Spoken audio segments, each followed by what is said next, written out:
You wake your child up for school and already you can tell it's going to be one of those mornings. They feel sick. They can't go. There's tears. They start just completely shutting down. Or other mornings you might see anger, yelling, or explosive behaviour. And parents are often told, just be firmer. Don't give in. They'll be fine once they get to school. But after more than 20 years working in schools as a guidance officer, teacher, and a behaviour support practitioner, I'll tell you something really important. When a child doesn't want to go to school, there's always a reason. Sometimes it's really simple and they get past it quickly. But many parents are seeing complex, ongoing issues that just don't seem to go away. One of the most helpful things a parent can do in this situation is start to think like a detective. Not asking, how can I force my child to go to school? But asking questions like, what is my child telling me about their experience at school? Because once we understand what's beneath the behaviour, we can start to find real solutions for the problem. Before we go any further, there's something really important to understand. In schools, they talk about the words school refusal. You might hear it spoken about in meetings or written in reports. But honestly, it's not really a great way of describing what's really going on. Because often the word refusal sounds like the child just doesn't want to go to school. And for many young people, that's just not actually true. Many of these young people want to go to school. If you ask them when they come, they say things like, I really want to see my friends. I wish I could just go. I just want to be normal. But when that moment to go to school actually arrives, everything changes. You might see panic, you might see shutdown, you might see tears, meltdowns, even explosive behaviours. And from the outside it might look like defiance, but what is really going on is overwhelm. Their nervous system's gone into alarm. So it's not that they won't go. It's in that moment they genuinely can't cope with being there. And for many parents, that's really confusing because they say they want to go, but when the morning comes, their whole system just shuts down. When we step back and we start to try to understand what's really going on for the child, we start to find that there's some specific reasons why schools become so difficult. In my experience, most children struggling to attend school fall into 4 broad reasons, and often it isn't just one of them. And most of the children I work with aren't dealing just one of these. Often it's 2 or 3 of these happening at the same time. A child might feel overwhelmed, they might feel socially isolated, maybe misunderstood.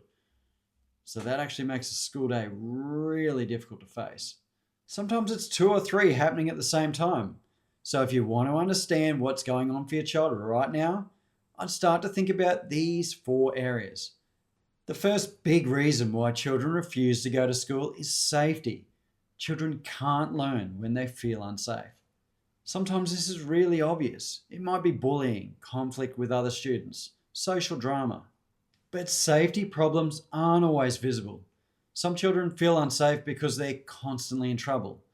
Some feel unsafe because they might feel embarrassed in class. Others might feel that they don't understand what's happening and they feel really exposed with the learning. From the outside, the school day might look completely normal, but inside the child's brain, they're fighting for survival. So one question parents might ask themselves is, what during the school day makes my child feel least safe? The second reason is belonging. Humans are wired for belonging, and school is one of the most social environments a child can experience. Friendships matter enormously. When a child feels like they don't belong, school can feel really painful. This might look like friendship breakdowns, being excluded, or feeling like the different kid. For many neurodivergent children especially, the social side of school can be incredibly exhausting. Some children spend the whole day trying to fit in, trying to mask, trying to manage social expectations. And by the end of the day, they're completely drained.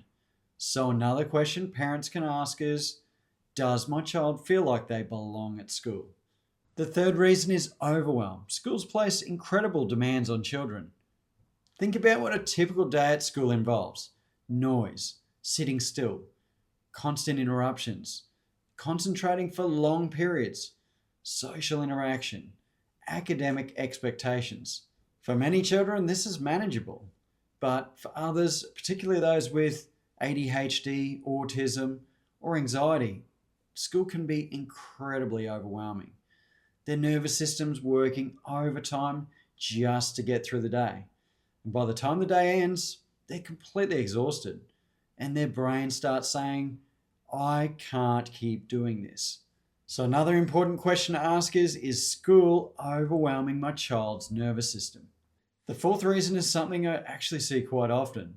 The school simply isn't matching the child's needs.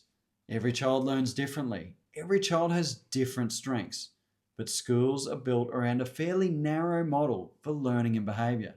So sometimes a child might be struggling at school because they have learning difficulties, ADHD, they might have autism, they might be gifted and bored, or they just need a different way of learning.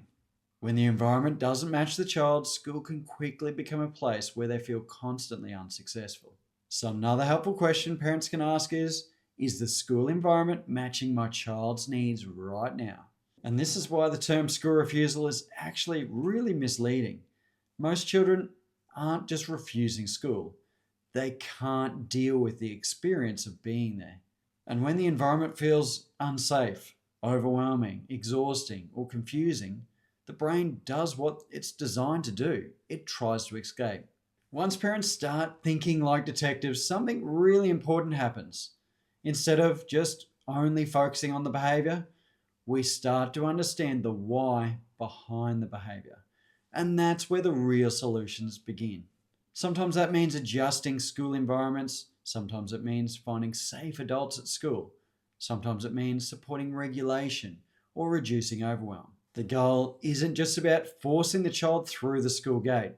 The goal is about having them actually feel capable of being there.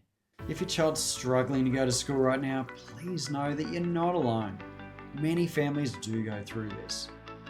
Usually the turning point is when we stop asking the question, how do we make this child behave?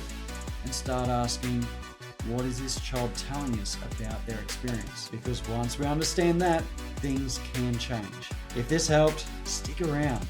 I'm on a mission to help as many parents as possible with free content. Make sure you're subscribed and follow us on the Facebook page. There's a heap more to come. I'll see you next time.